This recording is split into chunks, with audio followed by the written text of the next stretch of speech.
Bonjour à tous, nouvel épisode de podcast. J'espère que vous allez bien. Aujourd'hui, je vais répondre à quelques questions qui reviennent régulièrement, que ce soit sur mon Messenger, sur Instagram, souvent je fais des Q&A dans les stories, également sur TikTok. Donc, je les regroupe, puis je vais répondre à quelques questions.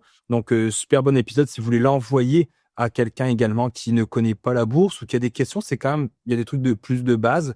On y va avec ça. Premièrement, je les ai triés un petit peu. Qu'est-ce que je ferais si je recommençais à zéro avec 1 000 $ en 2025? Très bonne question. Honnêtement, je ne le sais pas. Il y a beaucoup de contexte dans ce genre de questions-là. C'est-à-dire que avec 1 000 $, t'achètes plus grand-chose maintenant. Donc, je pense que je me formerais avec ce 1 000 $ là. Aussi bête ça pourrait être, dépendamment si je recommence en 2025 avec les capacités que j'ai, les connaissances, ou si je garde les connaissances mais que j'ai juste 1 000 $, je le placerai tout simplement, ou j'essaierai de partir une petite business, mais je pense que je le placerai tout simplement. Faut-il encore investir quand la bourse est à son plus haut? Oui. Il y a plein de monde qui me disent qu'ils gardent de l'argent cash dans leur compte parce que la crise s'en vient, etc. Statistiquement parlant, il y a plein d'historiques, il y a plein de choses qui le prouvent.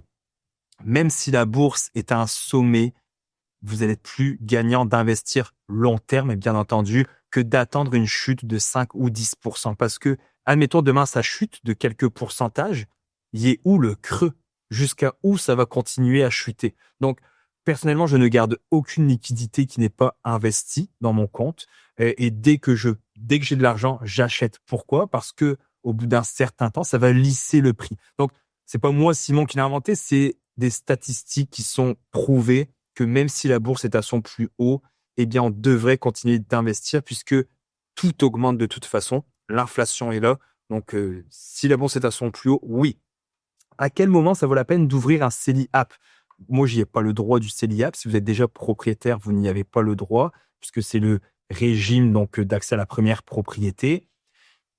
Dès que tu es jeune et que tu aimerais acheter une propriété, le maximum est de 40 000 que tu peux placer dans le CELI App. J'ai un épisode avec Jimmy Boudreau sur le CELI App qui l'explique en long, en large et en travers.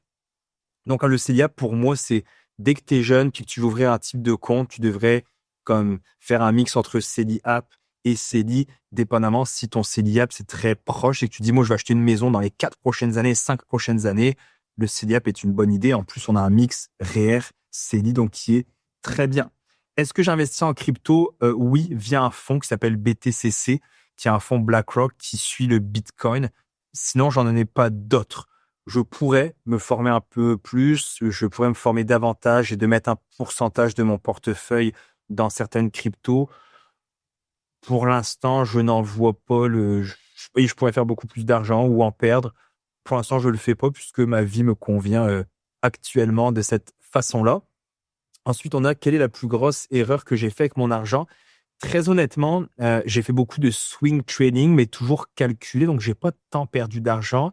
Et les pertes que j'ai eues, donc on parle de NIO ou AQN, Algonquin, c'est quand même très peu de mon portefeuille. Ça représentait 1% de mon portefeuille, donc rien qui peut me dire ah, j'ai beaucoup perdu d'argent. Puis le coût d'opportunité, donc c'est-à-dire ce que j'aurais pu faire avec cet argent-là, j'ai tellement mis peu que j'aurais pas non plus explosé des gains. Donc, je peux pas dire que j'ai fait des grosses erreurs, honnêtement, avec mon argent. Tu sais, j'ai acheté une BM en 2022, mais pareil, c'était pas non plus, je le voyais pas passer dans mon compte, ce 1000 pièces-là qui s'en allait.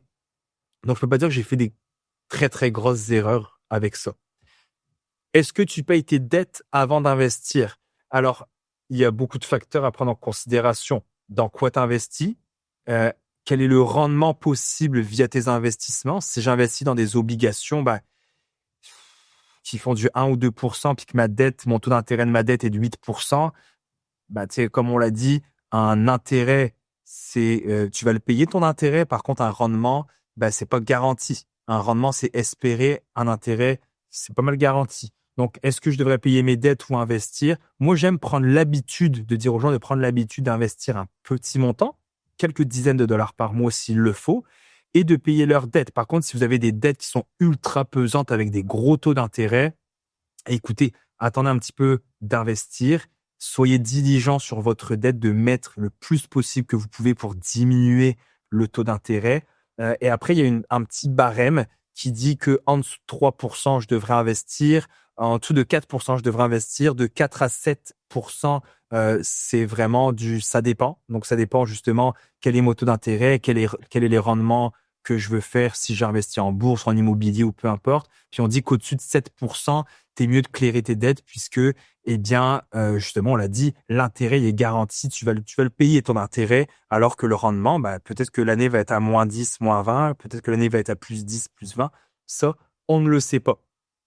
C'est quand le bon moment pour emprunter sur sa maison pour investir? Alors, il y a une manœuvre Smith, ça s'appelle la manœuvre de Smith, c'est d'emprunter de l'argent de sa maison pour l'investir et les intérêts sont déductibles d'impôts. Donc, c'est pas très compliqué. Peut-être que le nom est peut-être un peu plus effrayant. Si vous avez le guts de le faire, moi je dis tout le temps, t'es médecin, infirmier, ingénieur, t'as un métier ultra stable, quand même assez payant, tu vis en dessous de tes moyens, donc tu es capable de mettre de l'argent de côté et t'as le goût du risque, entre guillemets, c'est une bonne idée. Par contre, si tu es entrepreneur ou que tu viens de te lancer ou tu as un métier que tu pourrais comme te faire couper demain puis attendre quelques mois avant de te retrouver à un emploi, c'est peut-être pas la meilleure idée puisque quand tu empruntes sur ta maison, tu payes le taux d'intérêt qui, oui, est déductible d'impôt, mais tu payes quand même un montant en intérêt mensuellement et annuellement. Et combien de rendement va faire la bourse à ce moment-là? C'est là la question. Est-ce que tu arrives dans une super bonne année puis OK, c'est parfait? Ou est-ce que tu arrives dans une année de schnout parce qu'il y en a des années de schnout en bourse. Donc, et est-ce que tu vas bien dormir? Est-ce que c'est dans une très bonne année, tu vas faire comme, OK, ouais, il faut que je le sorte, là, j'ai trop mis. Est-ce qu'on est dans une mauvaise année, puis tu vas dormir le soir, puis tu vas dire, ah merde, j'aurais jamais dû placer cet argent-là. Donc, la question est là. C'est une bonne idée, mais selon ton profil. Moi, j'ai déjà dit dans d'autres podcasts, je m'étais dit en 2020, après la Covid, c'est sûr que j'investis massivement à la prochaine chute. En 2022, je l'ai pas fait. En 2025, je l'ai pas fait. Alors qu'il y a eu 2 grosses chutes de plus de 20%. Parce que je pourrais faire, je sais pas, 20, 30, 50 000, 100 000 dans mon année en empruntant sur ma maison, vu que la maison vaut cher, que j'ai de la liquidité. Mais pourquoi? Pour faire 50 000 de plus par année? Bon, non, je préfère être relax. Est-ce que je pense que les REEE valent vraiment la peine? Oui. Oui, à 100%. Que vous ayez un revenu plus bas, arrangez-vous pour qu'à un moment donné, quand vos enfants commencent à faire du gardiennage, attendre des gazons, etc. Dites-leur, hey, garde-en une partie, fine, mais mets un petit peu dans ton RE, le gouvernement va te donner. En plus, plus vous avez un faible revenu, le gouvernement peut vous offrir une aide supplémentaire. Si vous avez déjà un bon revenu, écoutez, achetez un petit cadeau en moins à la fête, là, parce que nos enfants, déjà, de toute façon, sont trop gâtés et investissez dans le RE. Parlez à votre famille. Je sais que c'est confrontant de demander aux familles, au lieu d'un cadeau, place d'argent dans le RE, mais ça va tellement les aider. Donc oui, le RE vaut vraiment la peine. C'est quoi le FNB que je déteste, mais que tout le monde aime? Je ne déteste pas de FNB en particulier. Je dirais peut-être un VEQT, ce genre de truc-là. Pas que je le déteste, mais je trouve que les gens ont le VEQT trop rapide, que pour tout le monde et pour toute situation. Investir en VEQT. Tu veux une mise de fonds, VEQT. Tu veux un emploi, tu veux long terme, VEQT. Tu veux des dividendes, VEQT. Non, VEQT, c'est pas la clé magique qui va dans toutes les serrures. VEQT est un bon fonds qui est mieux que 95% de ce que les gens font habituellement, mais c'est pas non plus la solution miracle. C'est bien. Est-ce que c'est le plus optimal? Non. Mais est-ce que c'est un des plus faciles qui va donner du bon rendement, qui est exposé partout? Oui, mais c'est pas pour tout le monde. Donc, je trouve juste que VEQT est un petit peu amené de la façon facile. Genre, je connais la bourse, investis dans VEQT. C'est plus ça que je le reproche. Comment tu gères tes émotions quand ton portefeuille est dans le rouge? Quand il y a des grosses chutes, est-ce que j'ai des moments de panique? Peut-être quand j'étais plus jeune. Maintenant, je me dis, pourrait chuter de dizaines de pourcents que je ferais comme, c'est pas grave. Tu sais, j'ai de l'argent de côté, une maison qui se paye, j'ai pas de dette autre. Donc, mes émotions, je vais dézoomer, en fait. Je vais regarder la bourse, puis je vais dire, il y a eu des guerres mondiales, il y a eu une pandémie, il y a eu des crashs boursiers de fous, il y a eu la bulle Internet, il y a eu les tarifs de Trump. Ouh, le méchant Trump, puis mon argent est encore là. Je ne sais pas ce qu'il pourrait avoir une troisième guerre mondiale. On a eu, là encore, Israël, Palestine, on a eu l'Ukraine avec la Russie. Je sais pas ce qui pourrait m'inquiéter honnêtement, donc je le vis assez bien. Et si je ne le vivais pas bien, j'irais avec un conseiller en sécurité financière, un planificateur financier, puis je lui dirais, hey, gère mon argent, je veux pas le regarder. Je pense que ce serait la solution la plus facile. Est-ce que ça vaut la peine d'être investi dans un CELI en 2025? Oui. N'oubliez pas que le CELI est une enveloppe et c'est ce que je mets dedans qui fait le rendement. Donc oui, un CELI pour moi, là en 2026, la limite est de 109 000 puisqu'on rajoute un 7 000. On était à 102 000, maintenant c'est 109 000. Si vous aviez eu 18 ans en 2009 et que vous habitez au Québec, Canada, vous avez le droit au CELI. Sinon, si tu viens d'arriver d'Angleterre en 2021, puis que tu as 55 ans, tu peux quand même pas mettre 109 000. 102 000 aujourd'hui en 2025. Mais oui, pour moi, le CELI, c'est fou. Je le montrais, j'ai 180 et quelques mille dans mon CELI. J'en ai placé 102 000, pas d'un seul coup. Ça a été étalé, le 102 000, puisqu'on a des limites à chaque année. J'ai quand même fait 80 000 libres d'impôts sans rien faire. Il y a pas dans des fonds. J'attends. Le 102 000 qui a été mis, c'est pas non plus un gros montant vu qu'il a été étalé sur une longue période de temps. Comme là, ça va être 7 000 de plus. Il y en a, je comprends, qui peuvent galérer à mettre 7 000 par année. Ce n'est pas mon cas. Je suis chanceux là-dessus, mais j'ai essayé de mettre au moins un minimum à chaque année dans votre CELI. C'est de l'argent qui va croître à l'abri de l'impôt tout le temps. Donc, c'est intéressant. C'est quoi la différence entre un FNB indiciel et un FNB à dividende? FNB indiciel, le nom le dit, c'est un indice. Donc, un indice boursier, on va dire, c'est ce qui regroupe une économie, un secteur géographique ou un secteur par exemple, comme l'agriculture, la technologie, l'intelligence artificielle, les finances, peu importe. Donc, un FNB indiciel, il y a des FNB indiciels pour les 500 plus grandes compagnies aux États-Unis, pour les 40 meilleures compagnies en France, le DAX qui est en Allemagne. Il y a des indiciels pour tout. Un FNB à dividende, c'est que ils vont prendre des FNB indiciels, par exemple, mais ils vont mettre, au lieu que le numéro 1 donne X nombre de pourcentage de dividendes, mettons 1%, en numéro 1, ils vont mettre des compagnies qui en donnent le plus. Donc, il y a des secteurs qui donnent le plus de dividendes. Au Canada, je l'ai déjà dit, on a l'immobilier, on a tout ce qui est le télécommunication, on a pétrole, tout ce qui est énergie et les finances, tout ce qui est banque et finances, c'est les 4 gros secteurs qui donnent des dividendes. Donc, ces compagnies-là qui en donnent le plus vont peser plus dans le fonds pour nous donner des dividendes. Si c'est dans le CELI, mes dividendes sont libres d'impôt, des dividendes canadiennes. Si, par exemple, j'achète une compagnie américaine qui me verse des dividendes, j'ai une retenue de 15% sur ces dividendes américaines. Donc, c'est quoi la différence? C'est ça, FNB indiciel, il suit un indice qui va être modifié. Dividende, c'est qu'il va chercher les compagnies qui me donnent le plus de dividendes. Ensuite, quel a été mon projet le plus payant? J'en ai eu 2, vraiment. Ça a été Lib, où est-ce que ça a été vraiment très, très lucratif. On était les premiers, on était probablement l'un des seuls à avoir un podcast. On avait beaucoup d'écoute. On était comme post-pandémie où les gens voulaient investir par eux-mêmes.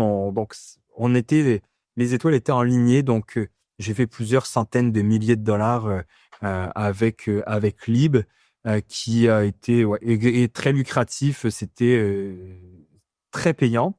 Puis la question suivante, c'était pourquoi j'ai vendu Lib? Eh bien, tout simplement, il m'a fait une offre pour m'acheter. Puis j'ai accepté, tout simplement. Lui, je voulais partir dans le reprenariat, qui est aussi un très bon créneau. Moi, je me voyais moins faire ça. Donc, il a décidé de partir Lib, d'aller vers le reprenariat, qui est une très bonne idée.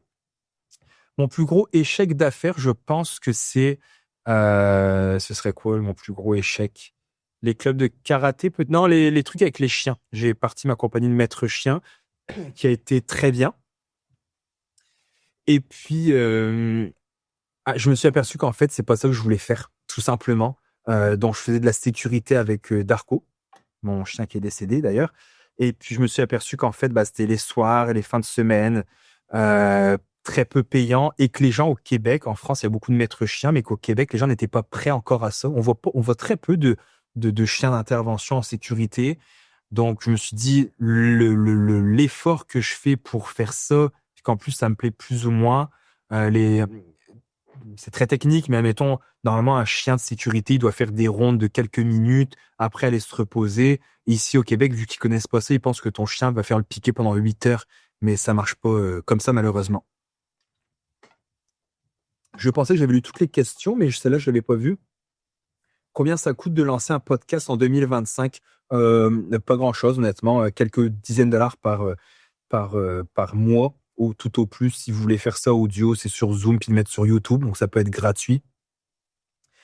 Si après, vous voulez mettre sur Spotify, Apple Podcasts, etc., ça coûte un petit peu plus cher. C'est des frais mensuels pour l'héberger. Si vous voulez après louer des studios, bonne caméra, micro, quelques centaines, voire quelques milliers de dollars. Est-ce que c'est encore une bonne idée? Elle n'est pas là la question, mais est-ce que c'est encore une bonne idée le podcast? Je ne le sais pas. Je ne sais pas si c'est les clips qui vont rouler du podcast, mais le podcast en tant que tel, il y en a tellement qui arrivent, il y en a tellement qui repartent. Je ne le sais pas. C'est quoi le secret pour gérer plusieurs projets en même temps sans péter un câble? J'ai pas changé les questions, donc c'est vraiment marqué ça, sans péter un câble.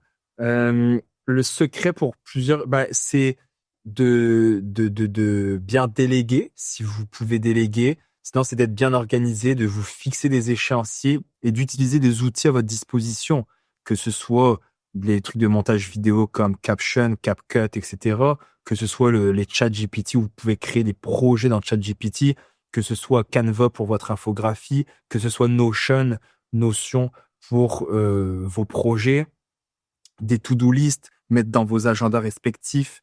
Et il faut être passionné. Il faut être passionné. Je pense que c'est gérer plusieurs projets en même temps. Moi, j'aime ça. J'aime vraiment jongler avec l'un et l'autre. Mais c'est ça. C'est d'être organisé. Si vous n'êtes pas organisé, oubliez ça. Vous allez oublier des choses et tout. Donc, pas terrible.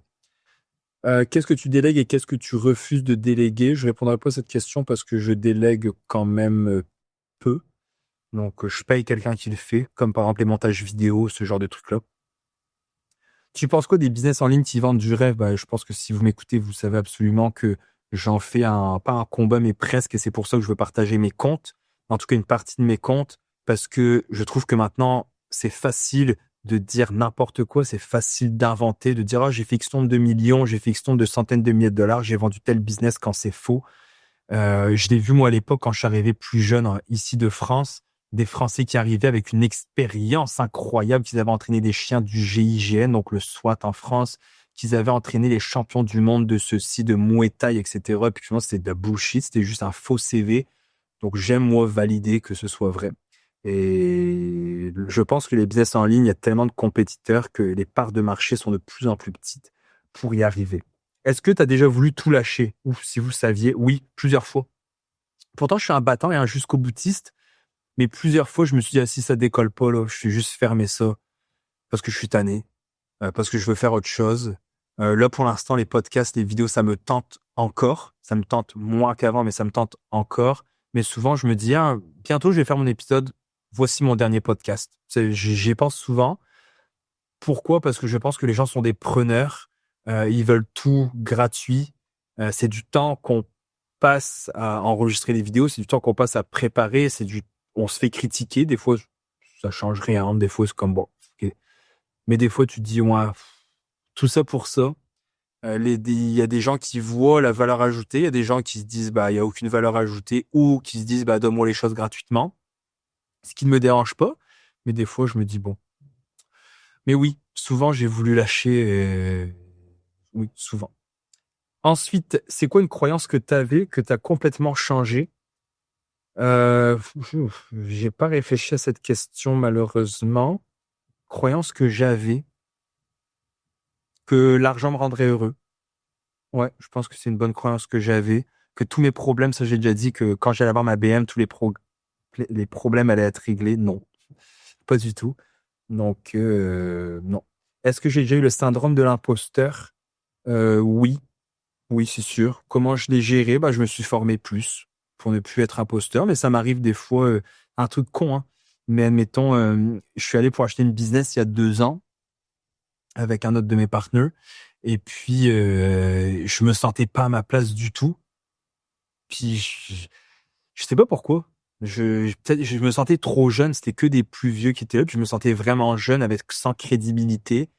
Mais écoute, à un moment donné, ça fait partie du jeu. Qu'est-ce que je pense de la retraite à 35 ans? Je pense que les gens qui visent une pré-retraite ont quand même d'autres projets, que ce soit du bénévolat, lancer une business, aider le monde. Donc, si t'es capable de la prendre à 35 ans, fine. Mais je pense pas que les gens qui visent une retraite à 35 ans, c'est des gens qui s'assoient sur leur balcon puis qui regardent les voitures passer. C'est des gens qui restent actifs, qui veulent aider leurs prochains. Donc, ça peut être une très bonne chose. C'est quoi le conseil de vie le plus underrated selon toi? Donc, le plus sous-estimé. Commencer petit. C'est aussi con que ça, mais de commencer avec des petits montants pour l'investissement. Deuxième conseil, de bien s'entourer. C'est con, j'invente rien. Ensuite, c'est quoi ta routine matinale? J'en ai pas. Vraiment pas. J'en ai jamais eu. J'aime me lever tard, même si avec les enfants, c'est plus difficile, mais j'ai jamais été genre le 5 a.m. club ou 6 a.m. club, je sais pas c'est quoi. J'aime me coucher tard, très tard. Je suis quelqu'un qui opère très bien à 21h, 22h, 23h. Donc, routine matinale, non, je me lève le plus tard que je peux, qu'il m'est possible de me lever, puis je m'en vais. Euh, Est-ce que je pense qu'il faut être né riche pour réussir? Réussir, même chose contextuellement, riche, que veut dire riche? Mais oui, tu nais dans une famille riche, tu as plus de chances de devenir riche. Ça aussi, c'est statistiquement prouvé. Que ce soit les contacts, le réseau que tu peux avoir autour de toi, les opportunités, l'habitude, l'éducation. Donc oui, c'est sûr qu'il y a plus de chances que tu sois riche si tu nais dans une famille riche que l'inverse. On va pas se mentir. Comment j'explique l'investissement à ma fille de 7 ans? J'en parle pas encore beaucoup. Pour l'instant, je lui parle surtout de choix. Hier encore, je lui parlais du principe du Y. Donc, Y, on arrive ici, les bons choix, les mauvais choix. Puis que c'est elle qui arrive devant ce choix-là, puis de dire lequel je prends. Est-ce que je fais des mensonges? Est-ce que je me tiens avec les mauvaises personnes? Ou est-ce que je fais les bons choix? Puis c'est ces bons choix-là qui vont te mener à la vie que tu veux. Des décisions difficiles, des choix difficiles, mais qui vont te donner une vie plus facile, ce que je m'efforce à faire depuis que je suis très jeune. La plus grande leçon que tu as essayé de transmettre à tes enfants, bah, c'est ça, le principe du Y. J'avais pas lu non plus cette question-là. Je les ai lus pourtant, mais peut-être en diagonale. Euh, ouais, c'est le principe du Y. Fais des bons choix. Dis la vérité. Entoure-toi des bonnes personnes. Ta famille veut ton bien. Ta famille, c'est ton équipe. Souvent, je vois des frères et sœurs qui se chicanent, etc. Puis c'est comme, non, guys, la famille, c'est notre équipe. C'est notre cocon. C'est avec eux qu'on devrait se tenir et s'entraider. J'aimerais avoir une business avec ma famille. J'aimerais avoir une grande maison où est-ce qu'on vit quasiment tous ensemble, ou tout à côté un grand terrain, parce on s'est fait dire qu'il fallait partir de chez nous le plus vite possible. On s'est fait dire qu'il fallait être libéré, émancipé, et puis de partir chacun notre truc, d'essayer d'être en compétition avec notre fratrie, ce qui n'est pas le cas. On devrait être unis, on devrait partir de chez nous, de chez nos parents le plus tard possible. Nos parents devraient nous aider pour le cash down de la maison, et nous, après, on devrait aider nos parents pour la retraite, pour les loger dans des maisons, dans des grandes maisons, je sais plus comment on appelle ça, le nom m'échappe, là, pas des duplex, mais des bigénérations. Je pense qu'on fait les choses très mal. Je pense que, comme il disait, on s'en va rapidement de chez nous, donc on consomme beaucoup plus, parce que si je pars de chez moi à 18 ans, ça me prend une auto, un appart, il faut que je meuble mon appart, une nouvelle télé, un nouveau lit, etc. Alors que si je reste chez nous, ben, je reste chez nous. Donc, j'économise de l'argent et tout. Donc, je pense qu'on fait les choses d'une mauvaise façon, qu'on est rendu très individualiste et qu'on ne devrait pas être comme ça. Mais que voulez-vous, le monde est ainsi fait. J'espère que moi, ma fille va rester le plus longtemps. Mes filles, j'en ai deux maintenant, vont rester le plus longtemps possible chez moi, avec ma femme, qu'on va être une grande famille, qui vont vivre avec nous le plus longtemps possible. Que quand elles vont partir, c'est parce qu'elles vont avoir un conjoint, puis fonder leur famille, et qu'elles reviendront à la maison nous voir, pas par obligation, mais parce que ça leur tente de venir passer du temps chez nous, qu'on va les aider financièrement, que l'on va les aider avec le temps qu'on a, avec les conseils qu'on peut avoir, avec l'expérience de vie. Même chose pour mes neveux, mes nièces, ma mère, mon frère, ma sœur. Donc voilà. Combien je vais leur donner à 18 ans? Parce qu'elles vont avoir besoin. Je sais compter, mais je ne compte pas. Je pense qu'elles vont avoir appris l'argent et qu'elles vont comprendre aussi comment s'en servir. Est-ce que j'ai peur qu'elles deviennent trop gâtées? Je pense que c'est dans l'éducation. Je pense que c'est dans les gènes également. Mais trop gâtées, écoutez, je sais pas. Dernière question, il en reste 4. Le livre que tout le monde aime et que tu as détesté. J'en ai pas en particulier. J'ai pas détesté ce livre. J'ai aimé Pierre-Yves McSween, Liberté 45, mais en as-tu vraiment besoin? J'ai trouvé ça comme, je le savais déjà, j'étais comme, faut vraiment le dire ça au monde.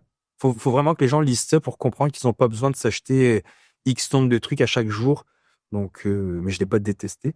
Si je gagne 5 millions demain, qu'est-ce que je fais en premier? Je retraite ma mère. Première chose. Je dis à ma mère d'arrêter de travailler. Je perds tout demain, je fais quoi? Je recommence. Je me lève je recommence ce que j'ai fait. Je me redresse les manches. Je me retrouve un emploi. Mais je viserai moins haut qu'avant parce que je visais tellement beaucoup d'argent que maintenant j'ai un certain niveau de vie. Je suis comme, finalement, c'est tellement pas ça où j'avais besoin. On n'a pas besoin d'autant d'argent qu'on pense. Donc, je referai la même chose, mais je passerai encore plus de temps avec ma famille. C'est quoi les choses que les gens comprennent mal sur toi? Honnêtement, j'en ai aucune idée. Je sais pas. Et tu penses que tu auras réussi ta vie quand? Pour moi, je l'ai réussi. Je sais que je vais laisser un bon héritage financier, un bon héritage de connaissances. J'ai vu mes enfants, elle a juste 7 ans, ma plus grande, mais j'ai vu mes enfants grandir. Je suis présent avec elle, avec ma femme, avec ma famille. Donc, pour moi, c'est une très belle réussite. Il y a toute chose à une fin, comme ce podcast.